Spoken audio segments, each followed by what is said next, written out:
The act of eating is rarely merely a biological necessity in the biblical narrative. It is, more accurately, a theological statement. We often approach the year 33 AD through the lens of high drama, trials, crucifixions, and empty tombs, but we forget that the most profound theological shifts were often articulated around a table. There is a pervasive myth in modern circles that the biblical kitchen was either a place of primitive, joyless survival or a stage for sanitized, medieval-style banquets depicted in Renaissance art. Both are historical and spiritual failures of the imagination. To understand how people actually ate in the time of Christ is to understand the very fabric of their covenantal life. It is to move beyond the shallow imagery of a Hollywood set and enter the reality of a world where every crumb of bread was a testament to the providence of God, and every cup of wine carried the weight of a promise. We must strip away our contemporary expectations of convenience and abundance to see the table as it truly was, a place of rigorous discipline, social boundary, and deep spiritual communion. The greatest myth of the biblical kitchen is the separation of the physical meal from the spiritual reality it represented. Modern Christians often treat their meals as a distraction from their faith, a secular necessity handled with a quick, perfunctory prayer.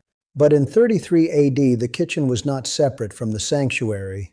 For the Jewish person of the Second Temple period, the dietary laws, or kashrut, transformed every meal into an act of worship, and every kitchen into a laboratory of holiness. The confusion today arises when we project our own individualistic fast food culture onto a society that viewed hospitality, or philoxenia, as a non-negotiable moral command. When people imagine the actual diet of the time, they often focus on the ingredients alone, but the real discovery is the intent behind the ingredients. It was a diet dictated by the rhythm of the seasons, the strictures of the law, and the profound awareness that man does not live by bread alone, but by every word that proceeds from the mouth of God. Bread was the undisputed heartbeat of the first-century world. To call it a staple is an understatement. It was the very definition of life. When Christ taught us to pray for our daily bread, he was not using a metaphor for general needs. He was speaking to a reality where the absence of bread meant the presence of death. The process of creating bread in 33 AD was an exhaustive daily labor that connected the family to the soil in a way we can no longer comprehend. From the sowing of barley and wheat to the rhythmic sound of the hand mill grinding grain into flour, the kitchen was a place of constant, disciplined effort. This bread was coarse, heavy, and full of the character of the land. It was the lechem that Adam was told he would eat by the sweat of his brow. In the theology of the table, this labor was never seen as a curse to be avoided, but as the ground upon which the grace of God was made manifest. When we analyze the manuscripts, we see that breaking bread was the primary identifier of the early Christian community, a radical act of fellowship that bridged social divides. Wine, too, held a position of immense theological weight, far removed from the modern debates over its consumption. In the biblical kitchen of 33 AD, wine was a symbol of joy, a marker of the Sabbath, and a requirement for the feast. It was the blood of the grape, a gift from the Creator that gladdened the heart of man. However, it was also a reminder of the discipline required to handle God's gifts with reverence. The myth that the wine of the Bible was merely unfermented juice is a historical inaccuracy that misses the point of the miracle at Cana and the symbolism of the Last Supper. The wine was real, and so was the responsibility. It represented the abundance of the coming kingdom, a foretaste of the messianic banquet where the best wine would be served.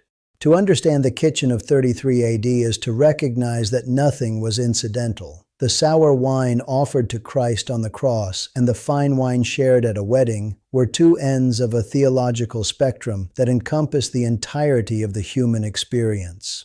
We must also consider the role of the olive, which provided the oil that was the lifeblood of the kitchen and the lamp. Olive oil was used for cooking, for light, and for the anointing of guests, a gesture of high honor and hospitality. The kitchen was the source of this oil, which in turn became a symbol of the Holy Spirit and the presence of God's favor. A household without oil was a household in darkness, both literally and figuratively. When we look at the actual eating habits of the time, we see a reliance on legumes, lentils, chickpeas, and vegetables like onions and leeks. Meat was a rare luxury, reserved for the highest festivals or the welcoming of an especially honored guest. The fatted calf was not a daily expectation, but a sacrificial celebration. This scarcity of meat fostered a deeper appreciation for the sanctity of life and the weight of the sacrifice required to provide it. The theology of the 33 AD kitchen was one of stewardship, where nothing was wasted and everything was received with a profound sense of Eucharistia, or thanksgiving.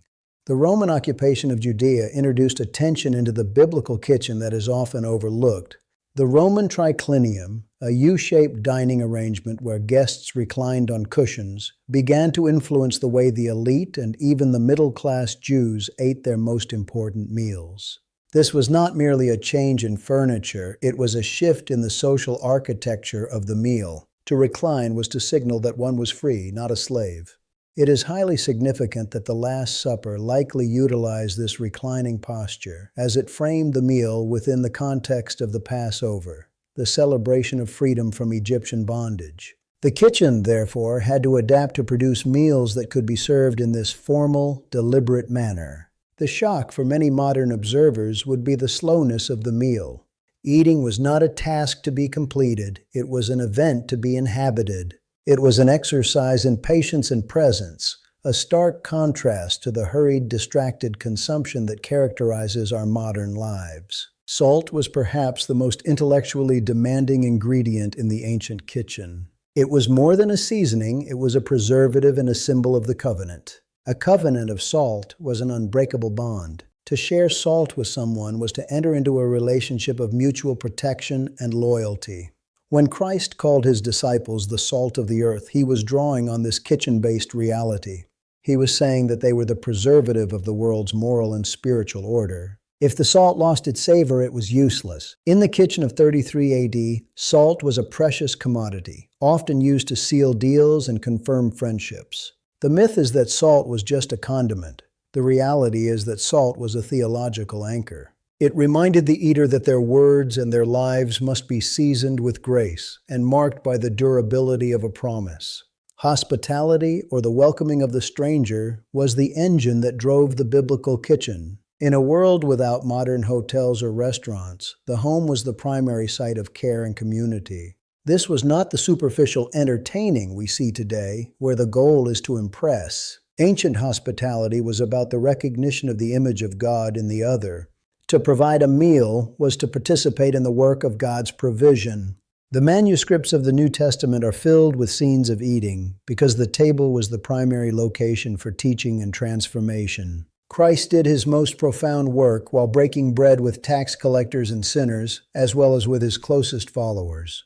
The kitchen produced the means by which the barriers of the world were broken down. A shallow faith cannot sustain such a demanding hospitality, for it requires the sacrifice of time, resources, and privacy. But for the mature believer in 33 AD, the kitchen was the front line of the kingdom.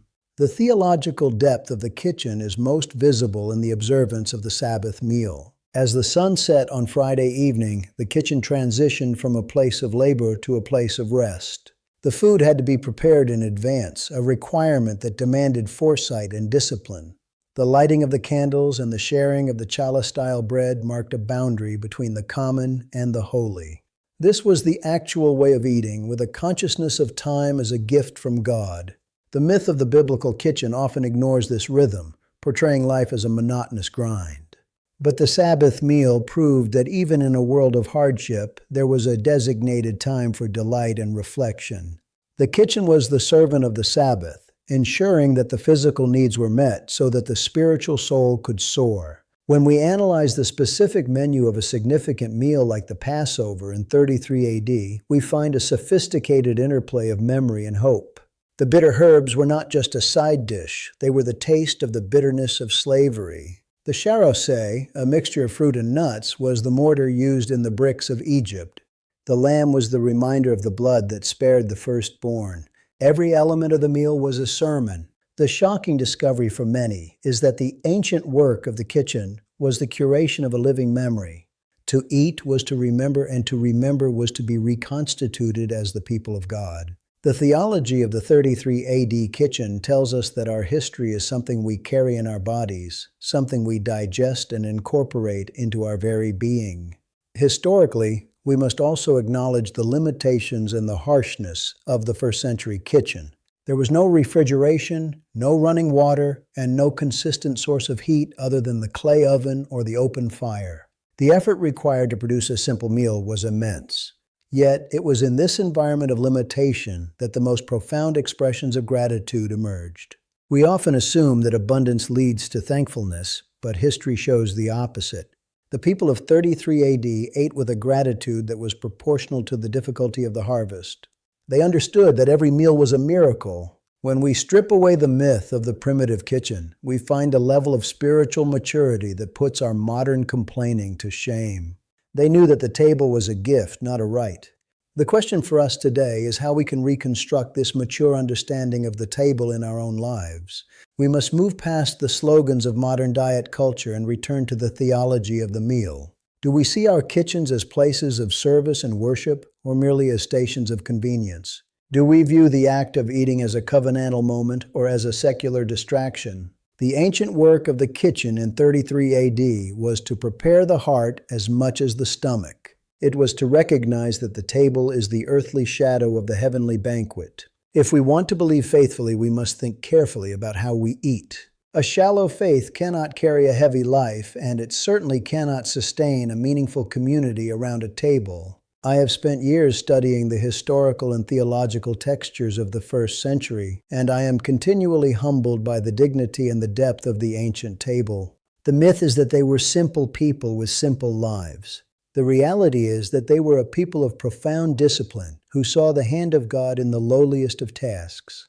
The kitchen of 33 AD was a place where the physical and the spiritual were inextricably linked. It was the site of the most radical inclusion and the most rigorous holiness. To understand this is to be challenged in our own superficiality. It is to be called back to a way of living that is integrated, reverent, and deeply human.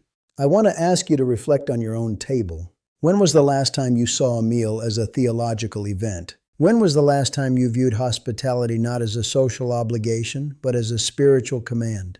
These are the questions that lead to a mature and enduring faith. I invite you to leave your thoughts in the comments below. Let us discuss how we can bring the depth of the 33 AD kitchen into our modern homes. How can we recover the covenant of salt in our friendships? How can we make our tables places where the presence of Christ is not just a prayer, but a felt reality? The significance of 33 AD is not confined to the halls of power or the scrolls of the scribes. It is found in the kitchens of the faithful. It is found in the hands that kneaded the dough and the voices that sang the Hallel over the wine. The myth is that history is made only by great men and great battles. The reality is that history is made at the table, one meal at a time. Let us fix our eyes on the truth that was preserved in the daily lives of those first believers, and let us strive to emulate their reverence and their depth. The ancient work is finished, but its implications for our daily bread continue to echo across the centuries. We must also be intellectually honest about the socio-economic disparities that existed in 33 AD and how they were reflected in the kitchen. While the wealthy might enjoy imported spices, fine oils, and a variety of fruits, the majority of the population lived on the edge of subsistence. Yet the theology of the New Testament consistently elevates the meal of the poor. The widow's mite and the 5 loaves and 2 fish are the materials of divine multiplication. The kitchen of the humble is where the most shocking miracles occur. This is a direct challenge to our own materialism and our tendency to equate blessing with luxury. The true discovery is that the presence of God is not dependent on the quality of the menu, but on the purity of the heart. As we conclude this study, let us remember that the kitchen is the place where the abstract doctrines of our faith become concrete. It is where love your neighbor becomes feed your neighbor. It is where give us this day becomes an experience of divine faithfulness. The year 33 AD stands as a witness to a world where the sacred and the mundane were one. May we strive for a maturity that honors this legacy, and may our kitchens be places where the truth of the gospel is both spoken and tasted. The ancient work is complete, the table is set, and the invitation is open to all who hunger and thirst for righteousness. I encourage you to continue this journey of deeper reflection by subscribing to the channel and joining our community of serious seekers. We are not interested in the superficial or the sensational. We are committed to the historical and theological foundations of our faith. There is much more to uncover about the life of the early church and the world of the first century. Together, let us pursue a faith that is intellectually demanding and spiritually profound.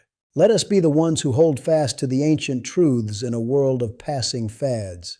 Thank you for your time, your attention, and your commitment to the depth of the Christian life. May your table be a place of grace, and may your life be a testament to the finished work of Christ. The intellectual rigor required to maintain such a perspective is high, especially in a culture that values speed over substance. But the rewards are eternal. When we treat the kitchen with the same reverence as the chapel, we find that our entire lives are transformed into a living sacrifice. The manuscripts of 33 AD do not just give us a history, they give us a blueprint for a life of meaning. Let us follow that blueprint with precision and with joy. The table is ready. The bread is broken. The wine is poured. Let us come and eat, knowing that we are part of a story that will never end. This is the reality of the biblical kitchen, and it is a reality that is available to us today if we have the courage to embrace it.